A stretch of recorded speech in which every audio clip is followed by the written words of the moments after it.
Hello नमस्कार दोस्तों, सफलता सीरीज में आप सभी का स्वागत है। तो हम भक्ति काल के संत काव्य पे बात कर रहे थे। तो चलिए आज आगे के क्वेश्चन डिस्कस करते हैं। तो क्वेश्चन है कि संत काव्य में शब्द से अभिप्राय है। तो शब्द जो है गेय पदों की रचना है। अगला क्वेश्चन है कि कबीर के काव्य की प्रमुख प्रवृत्ति नहीं है। तो यहाँ नहीं पूछा, तो यहाँ हो जाएगा शास्त्रानुमोदन। अगला क्वेश्चन है कि निम्नलिखित में से कौन सा कथन असत्य है। यहाँ असत्य कथन बताना है। तो ऑप्शन सी हो जाएगा, निर्गुण भक्त वर्ण व्यवस्था के पक्षधर नहीं थे। सॉरी, ऑप्शन सी यहाँ हो जाएगा। पक्षधर तो थे ही, पक्षधर नहीं थे, लेकिन सी जो है निर्गुण भक्त में लीला का महात्म नहीं था। चलिए देख लेते हैं निर्गुण भक्ति की विशेषताएं क्या है। तो निर्गुण भक्ति में विश्वास माँ प्रभु के विश्वव्यापी अस्तित्व में आस्था प्रकट की गई है, ये सही है। निर्गुण भक्त वर्ण व्यवस्था के पक्षधर नहीं थे, ये बात भी सही है। और है निर्गुण भक्त सत्य के शोधक हैं, ये बात भी सही है। जबकि ऑप्शन सी है, निर्गुण भक्त में लीला का महात्म नहीं है। लीला उला तो जो है कृष्ण और राम काव्य में दिखाई देगा। तो चलिए अगले क्वेश्चन पे बात करते हैं कि मध्यकालीन संत काव्य पर निम्नलिखित में से किसका प्रभाव नहीं है। तो जैन साहित्य का ऑप्शन डी हो जाएगा। अगला क्वेश्चन है कि कबीर के संदर्भ में निम्नलिखित में से कौन सा कथन असत्य है। तो यहाँ भी असत्य ही बताना है। तो चलिए देखते हैं कौन सा असत्य है। तो हो जाएगा यहाँ पे ऑप्शन बी होगा। ऑप्शन बी यहाँ है, काव्य रचना कबीर का प्रथम लक्ष्य नहीं था, ये गलत है।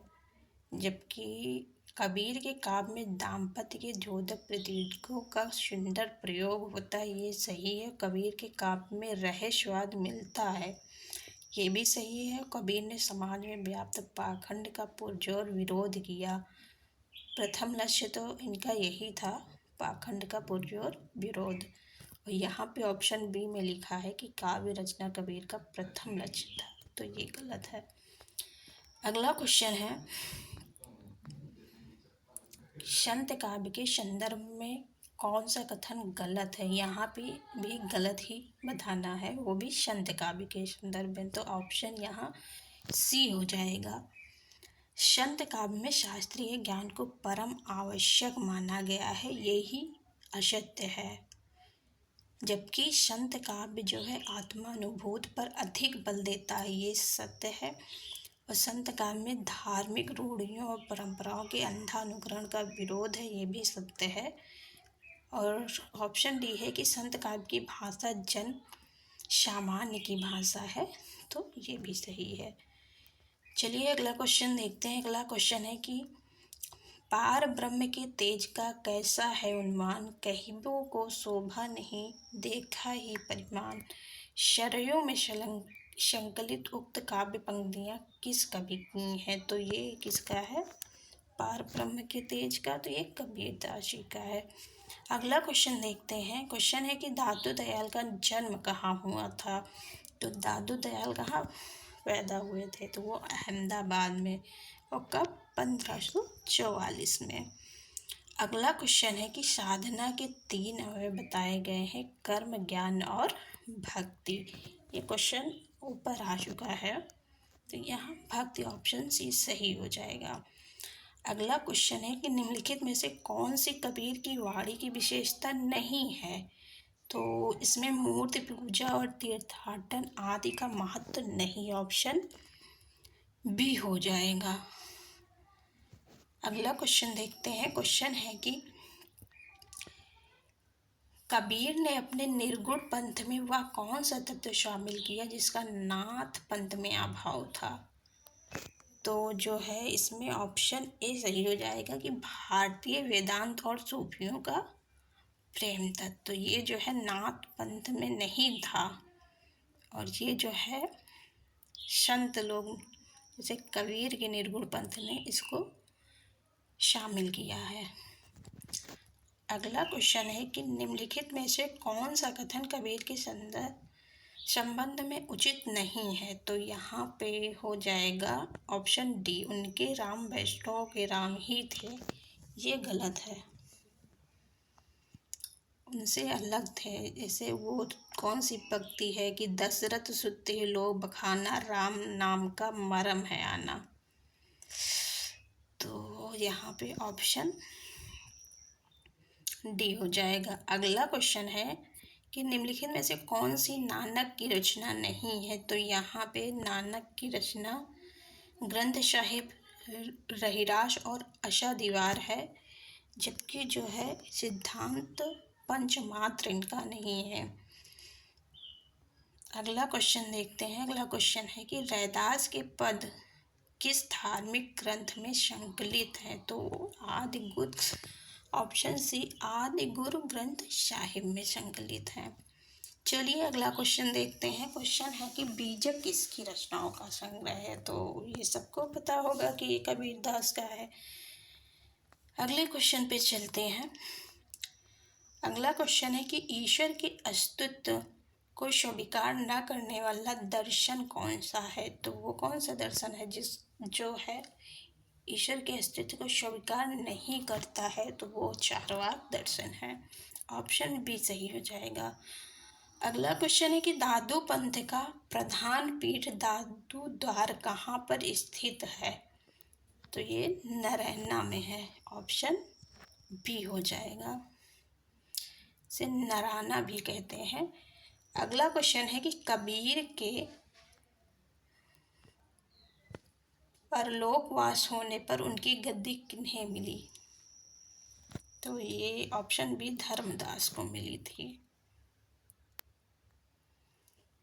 चलिए कबीरदास की रचनाएं जो हैं एक नज़र में देख लेते हैं, जिसमें से अर्थ छंद भाषा पूछ लिया जाता है एग्जाम में। तो चलिए देखते हैं। साखी, साखी का अर्थ क्या है। तो साखी का अर्थ है साक्षी। इसका छंद दोहा है। भाषा इसमें राजस्थानी पंजाबी मिली खड़ी बोली है। दूसरा है शब्द, शब्द का अर्थ शब्द होता है। इसमें गेय पद है। ये ब्रज भाषा और पूर्वी बोली में रचित है। तीसरा रमैनी, रमैनी मतलब रामायण। इसका छंद चौपाई प्लस दोहा हो जाएगा। भाषा ब्रज भाषा और पूर्वी बोली। ब्रज भाषा पूर्वी बोली जो है शब्द रमैनी में मिलता है, और जबकि राजस्थानी पंजाबी मिली खड़ी बोली में मिलता है, वो है साखी। अगला क्वेश्चन देख लेते हैं। अगला क्वेश्चन है कि संत रज्जब द्वारा दादू दयाल की समग्र रचनाओं का संकलन किस नाम से जाना गया है। तो ये हो जाएगा अंग वधु। ऑप्शन डी सही हो जाएगा। अगला क्वेश्चन है कि निम्नलिखित में से किस संत का साधना क्षेत्र कभी भी राजस्थान नहीं रहा है। तो जो मलूक दास हैं इनका साधना क्षेत्र कभी भी राजस्थान नहीं रहा है, जबकि जम्बनाथ, सुंदरदास और पीपा का रहा है। चलिए अगला क्वेश्चन देखते हैं। क्वेश्चन है कि दार्शनिक विचारधारा की दृष्टि से भेदवादी विचारधारा से संबंधित संत का नाम है। तो यहाँ हो जाएगा गुरु नानक। ऑप्शन ए सही हो जाएगा। अगला क्वेश्चन है कि निम्न में से कौन सा संत रामानंद का शिष्य नहीं है। तो रामानंद के शिष्य हम जो है ट्रिक से करवाए हैं, शॉर्ट वीडियो में है, उसे आप लोग देख लीजिएगा तो आपको आसानी से याद हो जाएगा। तो चलिए देखते हैं कोई कौन से शिष्य नहीं है। तो कबीर सेन, पीपा, धन्ना ये सब है, धर्मदास नहीं है। धन्ना और धर्मदास में कन्फ्यूजन होता है, इसलिए धन्ना को याद रखिए, धर्मदास नहीं होंगे। अगला क्वेश्चन है कि कबीरदास के काव्य में विद्यमान भावात्मक रहस्यवाद की झलक का कारण है। तो यहाँ पे हो जाएगा ऑप्शन बी, सूफी सत्संग का प्रभाव। भावात्मक रहस्यवाद की झलक दिखलाई देती है सूफी सत्संग के प्रभाव से। अगला क्वेश्चन देखते हैं कि इनमें संत कबीर से संबंधित कौन सा कथन सही नहीं है। तो यहाँ देखते हैं, ए कह रहा है कि वे निर्गुण ब्रह्म के उपासक थे, ये सत्य है। बी कह रहा है कि सत्संग और नाम स्मरण पर ही वे बहुत बल देते थे, ये भी सही है।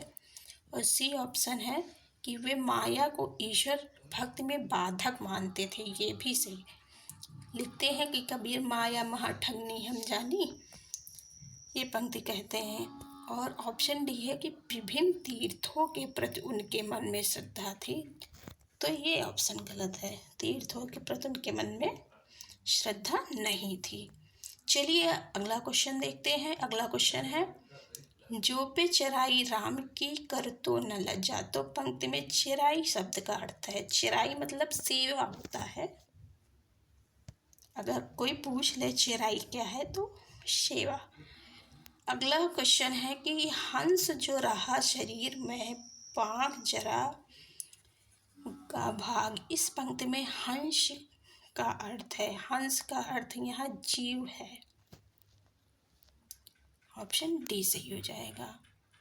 अगला क्वेश्चन है कि कस्तूरी कुंडल बसे मृग ढूढ़े बनमाए, ऐसे घट घट राम है दुनिया देखियो नाई। प्रस्तुत पंक्ति पद है, तो ये अद्वैतवाद से है। अद्वैतवाद से कौन जुड़े थे, तो वो है शंकराचार्य। इसमें आपको अलंकार बताना है तो आप कमेंट बॉक्स में कमेंट करके ज़रूर बताइएगा। तो चलिए अगला क्वेश्चन देखते हैं कि कबीर का हठयोग किस साहित्य से प्रभावित है। तो यहाँ पे ऑप्शन ए सही हो जाएगा, सिद्ध एवं नाथ साहित्य से। अगला क्वेश्चन देखते हैं। क्वेश्चन है कि दुर्गा सप्तशती का चंडी चरित्र के नाम से हिंदी में अनुवाद किसने किया है। तो वो है गोविंद सिंह। दुर्गा सप्तशती का चंडी चरित्र के नाम से। इम्पोर्टेंट क्वेश्चन है ये। चलिए अगला क्वेश्चन देखते हैं कि निम्नों में से किसे संत कवि नहीं माना जाता। तो संत कवि यहाँ ईश्वरदास नहीं है। ईश्वरदास संत कवि में नहीं, रामाश्रय शाखा में आते हैं। चलिए अगला क्वेश्चन देखते हैं कि निम्न में से कौन सी प्रवृत्ति संत काव्य की नहीं है। तो यहाँ पे वर्णाश्रम व्यवस्था का समर्थन इन्होंने नहीं किया, ऊपर हम देख के आए हैं, तो यही गलत हो जाएगा। और जो है जनजीवन का चित्रण, सदाचारी आदि गुणों का प्रतिष्ठान, क्रोध लोभ मोह हिंसा की निंदा, ये सब है। अगला क्वेश्चन है कि पंडित रामचंद्र शुक्ल के अनुसार कबीरदास का जन्म कब माना जाता है।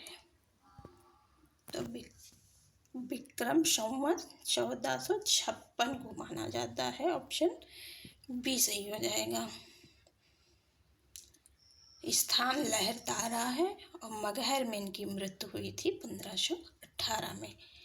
अगला क्वेश्चन है कि कबीरदास की वाणी का संग्रह किसने किया था। तो ये धर्मदास ने किया था। ऑप्शन बी सही हो जाएगा। अगला क्वेश्चन है निर्गुण संत थे। तो निर्गुण संत कौन था, कबीर थे। अगला क्वेश्चन है कि ज्ञानाश्रय शाखा से संबंधित हैं। तो यहाँ ऑप्शन डी सही हो जाएगा, कबीरदास। चलिए अगला क्वेश्चन देखते हैं। अगला क्वेश्चन है कि मोह को कहाँ ढूंढे बंदे, मैं तो तेरे पास में। पंक्ति किसकी है। तो ये पंक्ति जो है कबीरदास की है। चलिए इम्पोर्टेंट पंक्तियाँ देख लेते हैं। कि पंक्ति है कि ऐसी मेरी जात विख्यात चमार, ये किसका है, रैदास का। फिर है गुर प्रसाद होत या दर्शन सरसठ बरन प्रमीण, ये है सूरदास का। दास मलु का कहे गए सबके दाता राम, ये तो बहुत फेमस है, ये मलोक दास का है। फिर है पीपर पात शरिष मंडोला, ये तुलसीदास का है। पानी गए न उबरे मोती मानुष चून, ये रहीम का है। मेरी भवबाधा हरो राधा नागर शो, ये बिहारी का है। अगला क्वेश्चन है कि नामदेव का संबंध किस प्रदेश से है? तो नामदेव का संबंध किससे है? महाराष्ट्र से। ऑप्शन सी सही हो जाएगा। अगला क्वेश्चन है कि महाराष्ट्र के भक्तों में किनका नाम सबसे पहले आता है? तो सबसे पहले किनका नाम आता है? नामदेव का। अगला क्वेश्चन है पंचगंगा घाट में कबीर किसके पैरों के नीचे पड़े थे? तो वो है रामानंद। अगला क्वेश्चन देखते हैं। क्वेश्चन है कि इनमें ज्ञानाश्रय शाखा के संत कबीर नहीं हैं। तो ये परमानंद दास जो नहीं है और सब लोग हैं। अगला क्वेश्चन है कि कबीर के बीजक पर रची गई त्रिज्या टीका किसकी है? तो त्रिज्या किसकी है? पूरन दास की है। ऑप्शन ए सही हो जाएगा। अगला क्वेश्चन देखते हैं कि निम्नलिखित काव्य पंक्ति की रचनाकार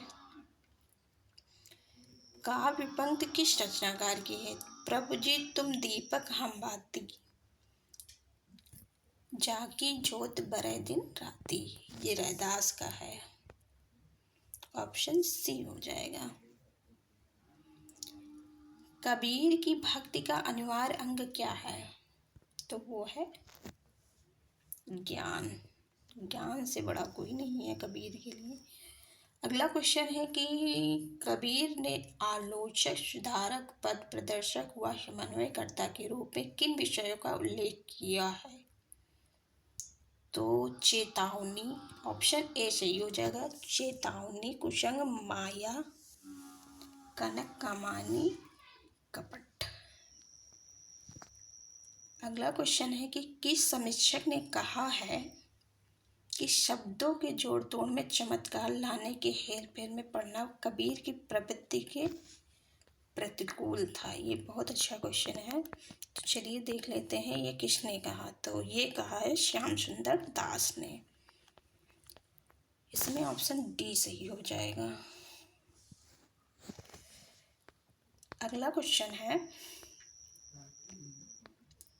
मन मेरा सुई तन मेरा धागा, ये किसका है? नामदेव का। चलिए अगला क्वेश्चन देखते हैं। गहना एक कनक ते गहना तामे भाव न दूजा, कहन सुनन को दुई कर थापे, यक निमाज या पूजा, उपर्युक्त किसका है? ये कबीर दास का। ऑप्शन ए सही हो जाएगा। अगला क्वेश्चन है कि रामचंद्र के अनुसार आदि गुरु ग्रंथ साहिब में रैदास के कितने पद हैं? बहुत इम्पोर्टेंट क्वेश्चन है ये। तो उसमें 40 पद हैं।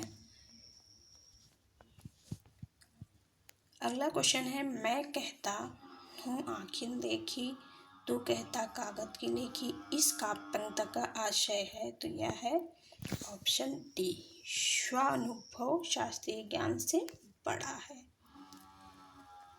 आज का ये लास्ट क्वेश्चन होगा। क्वेश्चन है कि तात्विक दृष्टि से ना तो हम इन्हें पूरे अद्वैतवादी कह सकते और न एक ईश्वरवादी। कबीर से संबंधित यह कथन किसका है? यह कथन रामचंद्र शुक्ल का है। तो आज का सेशन यहीं पर समाप्त करते हैं। अगर क्लास अच्छी लगी हो तो लाइक एंड सब्सक्राइब करना ना भूलें। थैंक